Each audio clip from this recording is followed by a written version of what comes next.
best advice? We have to find time to slow down and reflect. So that is true for learning transfer, but as an L&D professional, if we are running around the whole time without looking after our self-care and without taking time to think about things, we're going to be in trouble. Welcome to the Rogue L&D Hot Shots podcast, a short podcast allowing you to meet some of the brilliant folk driving people performance and development forward in an informal and human way. My name's Tom Bailey, award-winning L&D leader and passionate maverick for all things development. Join me as I ask just 10 questions of some of the industry's most innovative and interesting people. Tell us about yourself. My name is Em Weber. I'm CEO and founder of Lever Transfer of Learning.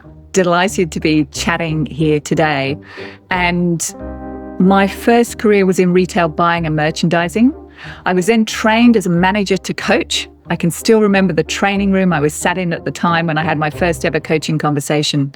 And the last 22 years of my life living in Australia have been about building a business that uses coaching to support learning transfer. And what I mean by that is helping people implement what they've learned when they've been on other people's training programs. So it is a bit of a mouthful, but getting impact and change from other people's training programs is my real theme. What are you passionate about? So if you give me a soapbox, I am going to get on it about learning transfer. I had a beautiful conversation last week with someone who had designed on paper what looked like an amazing learning program. It had got everything in it, and there was not one single element that was really designed to deliver and embed transfer, even though on paper it looked amazing. And so for transfer, we have to think it is no longer about information and knowledge. It's about helping close the knowing-doing gap.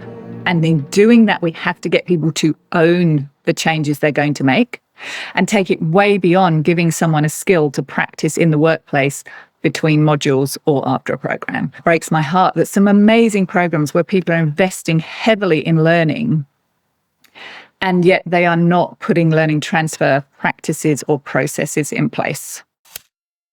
What's the best L&D you've seen? So I'm actually involved in a project at the moment, which I'm really, really excited about. And I actually thought we would never be able to make this happen. And when the learning leader suggested to me the type of project that he wanted to use Coach M for, and Coach M is a tool we've developed, it's AI, but we developed it 7 years ago. So we've been in this space for a long time now generative AI enabled. But every time Coach M takes a significant step forward, I'm always really, really skeptical and I don't want to do it, and the client has to talk me into it. And this particular client, they were running a curated based online learning program, a very big online learning name that everyone knows.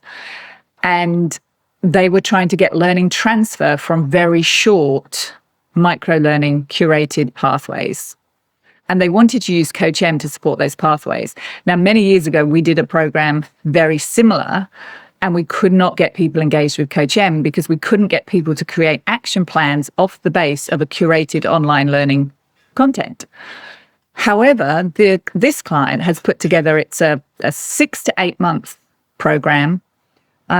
People have a topic each month. It's based on the 70-20-10 framework. So they sort of do 30 minutes online learning from their curated pathway.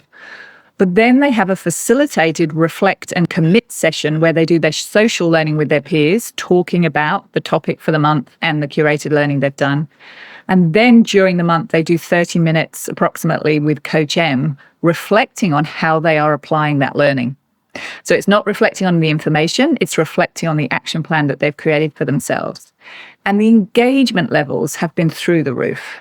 And so I have just been completely proved wrong that I just didn't think the learning would be deep enough. One of my things is you have to have deep learning to get transfer. If you're just doing surface level, it's not going to work. But this curated learning pathways are taking people deep. They're having things they want to apply. They're having rich conversations. And it's really exciting. I'm thrilled to be part of it. Favourite hand gesture? So I'm very British, even those people, it's 22 years now, which is a long time. And whenever I do presentation skills training or anything, I'm always told I don't use my hands enough. So there is very little hand gesture. I'm also very naive, and often if someone gives me a hand gesture, I don't even know what they mean, so it doesn't bother me. However, I do think there's something if I am with someone and they are, either emotional, and of course in most cases it's not appropriate to give people a hug, or there's a lot of energy around, I will just put my palms flat by my side facing out to kind of just almost just hold that. Now, so obviously it's not a very visual hand gesture for now, but that kind of palms open frontwards, even if I'm just doing it with one single hand, I think that really makes me more open and more supportive, and the same for other people. So it's a bit of a boring answer, that maybe. One thing you didn't learn. So one thing I didn't learn, I still have not grasped the art of navigation. My giving in directions are terrible. My right and left is terrible. My reading a map is terrible. And so, when we talk about a job aid, so the sat nav is an amazing job. But even yesterday, I had to go around the block in the city of London through missing my sat nav. But I just think let's have everyone play to their strengths. And if it's not a strength, don't force yourself to try and learn it if it's not something that is never gonna come to you. Proudest moment?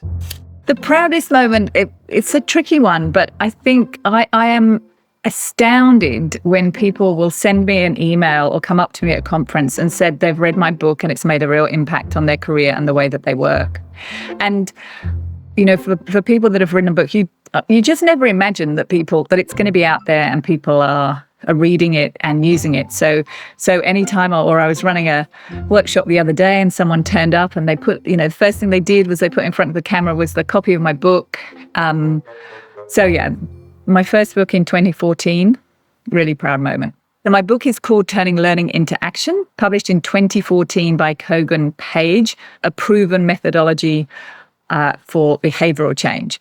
But I'll tell you something I'm also excited about, Tom. My first book published with ATD Press in the US was co-written by Cindy Huggett and Jack and Patty Phillips, Designing Virtual Learning for Application and Impacts, published by ATD Press 2 years ago now. But that is a great read, and I actually really, really enjoyed the proofing of that book because it's just so interesting, everyone's work combined together. Worst experience in L&D? So here's the thing, worst experience in L&D. When most people think of L&D, they think of a facilitator standing in the room. When you're doing learning transfer, we work over the phone with people and we have videos off so that the person can go internal and really have this conversation with themselves. So I haven't got any glamorous stories of things that have happened in a training room. However, my worst experience was when I was having a turning learning into action conversation with someone and they put the phone down. And that's really tricky. And whenever I'm training my team now, which, I've got a fabulous team. We work across 16 countries and 12 languages. I always say that it hasn't happened to anyone else. It has only ever happened to me. And I did manage to get back hold of the person I was working with within about 15 minutes, and we smoothed everything over. But you've got to challenge people. You've got to push them to the edge. And that was too far to the edge. Luckily, though, that was a good, probably, I would say 15 years ago now. So I have lived to tell the tale. Best celebrity moment? Best celebrity moment is when Bruce Willis bought me dinner in London. Bruce Willis, when I was growing up, Bruce Willis was, the poster on the wall in the bedroom when I was a teenager. And when I was in my early 20s, I was in Leicester Square in London having dinner at Planet Hollywood. It was in the first 2 or 3 months of their opening, and we just so happened to choose the night that Bruce Willis swanned in, did a big mic moment across the whole restaurant, and then suddenly said, "Everyone's dinner is free." And so I like to say, Bruce Willis bought me dinner. Something not many people know about you. So when I was younger, I would set goals and I'd kind of, have little rules of things. And one thing was that if I was really, really enjoying the job I was doing, I would only leave that job if someone would double my salary because, I needed to buy a flat. I've got things I needed to do. So to me, doubling the salary was my price. And so I found myself working in the Middle East in Kuwait, which is a dry country. And that's just part of the culture there. And I was a retail buyer and merchandiser for Next menswear.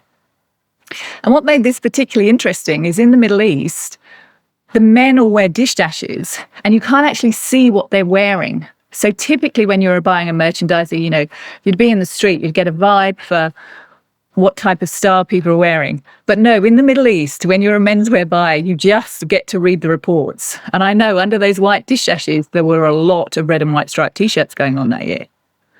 So working in the Middle East, in menswear and kidswear, is probably something that people wouldn't imagine for me. Best advice.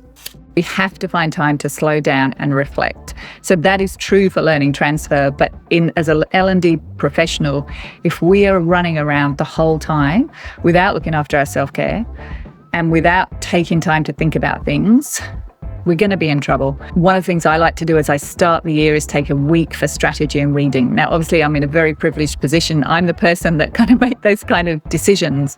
But we need to find a way to find time for ourselves and to slow down in our busy lives. So that would be my one plea to people. Thank you to our guest and to you for listening. If you want to boost the impact of your organisation's people development practices, I'd love to connect. You can find me at thomasbailey.co. Alternatively, you can look me up on LinkedIn.